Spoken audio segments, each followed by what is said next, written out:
بسم اللہ الرحمن الرحیم۔ السلام علیکم۔ تو دوستو کیسے ہیں؟ تو دوستو ویڈیو شروع کرنے سے پہلے جس بھائی نے اب تک چینل سبسکرائب نہیں کیا ہوا وہ کائنڈلی سبسکرائب کر لیں۔ تو شروع کرتے ہیں ویڈیو۔ بھائیو، واقعہ کربلا کے ساتھ اہل سنت اور اہل تشیع دونوں نے ظلم کیا، دونوں نے، اور اس سے جو لیسن لرن کرنا چاہیے تھا اس کو بالکل چھوڑ دیا اور اس کو شیعہ سنی اختلاف کا سبب مان لیا، اور پھر لڑائیاں۔ اور اب دیکھیں پاکستان میں ایک خاص مکتبہ فکر جن کو میں سمجھتا ہوں کہ ماڈرن خوارج ہیں، انہوں نے یہاں تک بات پہنچا دی کہ امام بارگاہوں پر حملے اور پھر ان کی طرف سے مسجدوں پر حملے، اور اس وقت قتل و غارت کا جو ہے بازار جو ہے وہ گرم ہو چکا ہوا ہے۔ علمی طریقے سے کسی کی غلطی پوائنٹ آؤٹ کرنے کی بجائے ٹوائلٹس میں لکھ دیا شیعہ کافر، فلاں کافر، فلاں کافر، اور اس طریقے سے مسلمانوں کو، اہل قبلہ کو، اہل کلمہ کو آپس میں لڑوا دیا۔ تو وہ اپروچ بیسیکلی مولویوں نے اپنی روٹی چلانے کے لیے یہ سارے کا سارا معاملہ کیا، اور یہ فرقہ واریت کی لعنت ہے۔ اور یہاں پر میں معاہد کوٹ کر دوں سورہ الانعام کی آیت نمبر 159۔ یقین کریں یہ کتاب یہ والی آیت جب کسی بندے نے پہلی بار پڑھی ہے تو وہ حیران ہو گیا کہ یار یہ قرآن میں آیت لکھی ہوئی ہے، آج تک مولویوں نے کبھی یہ پلیٹ فارم سے بیان نہیں کیا ہم نے، جو ہم نے اپنے منہج پہ لکھی۔ الانعام آیت نمبر 159، بسم اللہ الرحمن الرحیم۔ ان الذین فرقوا دینہم، بے شک وہ لوگ جنہوں نے اپنے دین میں فرقے بنائے، وکانوا شیعا، اور اپنے آپ کو گروہوں میں بانٹ لیا، لست منہم فی شیء، ہم ابو صلی اللہ علیہ وسلم آپ کا ان سے کوئی تعلق نہیں، آپ کی طرف سے تو وہ فارغ ہو۔ انما امرهم الی اللہ، ان کا معاملہ کیجئے آپ اللہ کے سپرد، ثم ینبئهم بما كانوا يفعلون، پھر اللہ تعالیٰ قیامت والے دن ان کو بتا دے گا جو وہ دنیا میں کرتوت کیا کرتے تھے۔ انہوں نے اپنی روٹیاں چلانے کے لیے مسجدوں کے باہر فرقوں کے نام لکھے، مسلمانوں کی جمعیت کو توڑا، تھوڑے کو روڑا، جو پنجابی کہتے ہیں تھوڑے نو روڑا، پہلے ہی تھوڑے تھے اس کو بھی توڑ دیا۔ اور فرقہ جو ہے وہ پھر حق بات نہیں کرنے دیتا، مجبور کر دیتا ہے کہ اپنے فرقے کی حفاظت کرو چاہے حق چھپانا پڑتا ہے۔ اب یہاں پر وہ آیت ذرا سن لیجئے اور ان مولویوں کو بھی سنائیے۔ یہ قرآن پاک میں اللہ تبارک و تعالیٰ نے انہی مولویوں پر لعنت فرمائی ہے، اللہ ماشاءاللہ جو اس میں نہ آتے ہو۔ بسم اللہ الرحمن الرحیم، سورۃ البقرہ آیت نمبر 159 اور 160۔ ان الذین یکتمون ما انزلنا من البینات، بے شک وہ لوگ جو کہ چھپا لیتے ہیں وہ چیزیں جو ہم نے نازل کی ہیں روشن، پہلے نمبر پر کتاب، دوسرے نمبر پر آپ صلی اللہ علیہ وسلم کی سنت جو صحیح حدیث سے ڈرائیو ہے، والہدا، اور ہدایت کی باتیں چھپا لیتے ہیں جو اللہ نے نازل کی ہیں۔ یہ دیکھ لیں مولوی نہیں کہتے قرآن حدیث دیکھنا پڑھنا گمراہ ہو جاؤ گے، اور اللہ تعالیٰ کیا فرما رہے ہیں ان کے بارے میں، یہ جو چھپاتے ہیں، یہ چھپاتے ہیں کہ ان لوگوں کو منع کرتے ہیں۔ من بعد ما بیناہ للناس، بات اس کے کہ اللہ نے کھول کھول کے لوگوں کو بات بتا دی تھی، ان کو تکلیف پڑ گئی اور انہوں نے لوگوں سے چھپائی۔ فی الکتاب، اپنی کتاب میں وہ باتیں اللہ نے بیان کی۔ اولئک یلعنہم اللہ، یہ لوگ ہیں جن پر اللہ کی لعنت ہے۔ ویلعنہم اللاعنون، اور ہر لعنت کرنے والے کی لعنت ہو ان پر کہ جو حق بات کو چھپاتے ہیں۔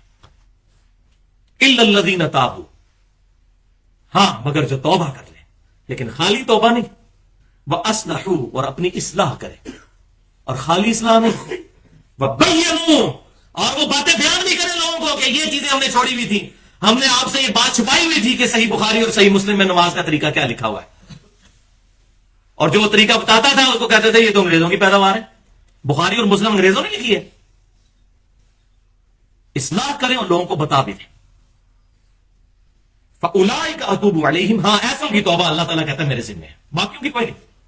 وَأَنَا التَّوَّابُ الرَّحِيمُ، اور میں توبہ قبول کرنے والا، رحم فرمانے والا ہوں۔ یہ دیکھ لیں، یہ آئے بھی مولویوں کے بارے میں، عوام کو تو پتہ ہی نہیں کیا بات لکھی ہوئی ہے، یہ مولویوں کے اوپر لعنت کی گئی ہے نا، انہیں کوئی بات پتہ ہے نا، عوام کو تو اپنی روٹی کھانے سے ٹائم ہی نہیں، فرصت ہی نہیں ہے، انہوں نے تو دنیا کو ہی اپنا سب کچھ مان لیا، ان کو تو پتہ ہی کچھ نہیں، اس لیے وہ قابل رحم ہے۔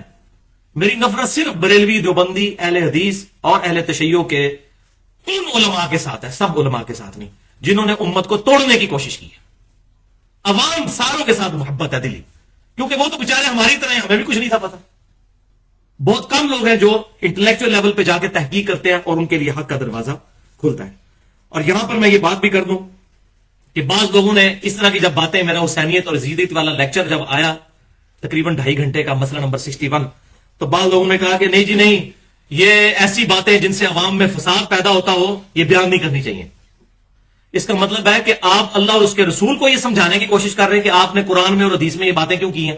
اس سے تو فساد پیدا ہوتا ہے. اور فساد نہیں، ان کے پیٹ پہ لات پڑتی ہے مولویوں کے. یہ باتیں غدیر قوم کی ہوئی ہوتی تو آج اہل سنت کا مقدمہ اہل تشیع کی عدالت میں ہم ون کر چکے ہوتے ہیں. لیکن ہم نے کہا پردہ پاؤ، پردہ پاؤ. آج اہل تشیع رافضی نہ بنتے. یہ ہم نے غلط طریقے سے معاملے کو ہینڈل کیا ہے اور ان کے جائز جو مطالبات تھے ان کو بھی جو ہے اس سے پردہ ڈالا. اور نہیں جناب خاموش رہو. تو بچایا تو حضرت معاویہ، مغیرہ ابن شعبہ اور عمر بن عاص کو رضی اللہ تعالیٰ عنہم اجمعین. میں تو احترام سے ان کا نام لوں گا صحابیت کی وجہ سے. باقی میں ان کو کوئی پیغمبر نہیں مانتا، غلطیاں ان سے ہوئی، اللہ ان کو معاف کرے. ہم کیوں ان پہ لان تان کریں؟ ان کو بچانے کی خاطر ابو بکر عمر کی داڑیاں بھی پٹوا لی. اگر ہم پہلے ہی کہتے جیسا کہ محدثین نے لکھ دیا، میں نے ساری باتیں کھول کے بیان کرتی ہیں، آج بھی میں اشارتاً انشاءاللہ کر دوں گا. تو بھائیو اگر اس طریقے سے بات چھپائی جائے تو ہر فرقہ کہے گا اے گالاں دسو، یہ بات نہ بتائیں لوگوں کو. بریلوی کہیں گے جی یہ آیت جو قرآن میں قل انما انا بشر مثلکم، اے نبی فرما دیجئے میں بھی انسان ہونے میں تمہاری طرح ہوں، مرتبے میں نہیں. معاذ اللہ استغفر اللہ. انسان ہونے میں، مرتبے میں کس انسان کو ان سے نسبت ہو سکتی ہے؟ تو کہتے ہیں یہ آیت نہ بیان کریں، اس سے جو ہے وہ تحقیر کا پہلو نکلتا ہے. معاذ اللہ. آر یو ٹیچنگ اللہ تبارک و تعالیٰ؟ آپ اللہ کو سمجھانا چاہ رہے ہیں کہ یہ آیت نکال اپنی کتاب سے. اسی طریقے سے جی بخاری مسلم میں سے نماز کا طریقہ نہ بتاؤ. لوگ تو پھر رکوع میں جاتے وقت، رکوع سے اٹھتے وقت رفع الیدین شروع کرتے ہیں، تو فتنہ کھڑا ہوتا ہے. آپ بتا رہے ہیں، آپ شریعت سازی کر رہے ہیں، دین کو بگاڑ رہے ہیں. اپنی آخرت کی فکر کرو. اپنے فرقے کو بچاتے بچاتے خود دوزخ میں نہ چلے جانا. یہی ہونا ہے. فرقے کو بچاتے بچاتے جو واسف علی واسف صاحب فرمایا کرتے تھے اسلام جمع فرقہ از اکول ٹو زیرو. اسلام میں فرقہ داخل ہوگا رزلٹ زیرو آ جائے گا، اور رزلٹ زیرو آ چکا ہے. پوری دنیا میں بٹائی ہو رہی ہے مسلمانوں کی اسی وجہ سے. تو میں سمجھتا ہوں کہ یہ جو باتیں ہیں نا کہ یہ باتیں چھپاؤ حدیث کی، اور یہ باتیں واقعی یہ جو لوگوں کے سامنے بیان نہ کرو، یہ بیسیکلی لوگوں کو منکرین حدیث بلکہ منکرین اسلام بنانے کے لیے کوششیں کر رہے ہیں یہ ملے. تاکہ جی ہماری حدیثیں اور قرآن تو اس قابل ہی نہیں کہ لوگوں کے سامنے بیان کیا جائے. چھپاؤ چھپاؤ. اور پھر اس میں سارا لیتے ہیں ایک حدیث کا. صحیح مسلم میں انٹرنیشنل نمبرنگ کے مطابق 1047 نمبر حدیث ہے کتاب الایمان میں، جو میں نے کرتاس والے لیکچر میں بڑی ڈیٹیل کے ساتھ بتائی تھی. مختصر یہاں بتاتا ہوں تاکہ گفتگو مکمل ہو جائے. کہ نبی صلی اللہ علیہ وسلم نے سیدنا ابو ہریرہ کو اپنی جوتیاں دے کر بھیجا نشانی کے طور پر، اور فرمایا کہ جو ملے تو اس کو یہ اناؤنسمنٹ کر دو کہ جس نے ایک دفعہ کلمہ پڑھا، اللہ کی وحدانیت کی گواہی اور میرے نبی ہونے کی گواہی دے دی، وہ جنت میں جائے گا. تو جب یہ وہ بشارت سنانے لگے تو سیدنا عمر سامنے سے آگے رضی اللہ تعالیٰ عنہ، انہوں نے حضرت ابو ہریرہ کو مارا اور مارتے ہوئے حضور کے پاس لے کر آئے کہ یہ دیکھیں کس قسم کی باتیں کر رہا ہے. تو نبی صلی اللہ علیہ وسلم نے کہا کہ میں نے اس کو بھیجا تھا. انہوں نے کہا یا رسول اللہ اگر یہ باتیں ہم لوگوں سے کریں گے تو لوگ تو عمل کرنا چھوڑ دیں گے. تو نبی صلی اللہ علیہ وسلم نے فرمایا اچھا پھر ان کو عمل کرنے دو. وہ کہتے ہیں دیکھیں اس میں آپ صلی اللہ علیہ وسلم نے منع فرما دیا، یہ حدیث نہیں بیان کرنی. اچھا یہ منع کیا تو یہ حدیث میں کتابوں میں کیوں آئی ہوئی ہے؟ یہ بالکل غلط مطلب دیا ہے اس حدیث کا. اگر منع کیا ہوتا تو بخاری اور مسلم تو اس امام مسلم تو مجرم ہے اس حدیث کو لکھ کے، معاذ اللہ استغفر اللہ.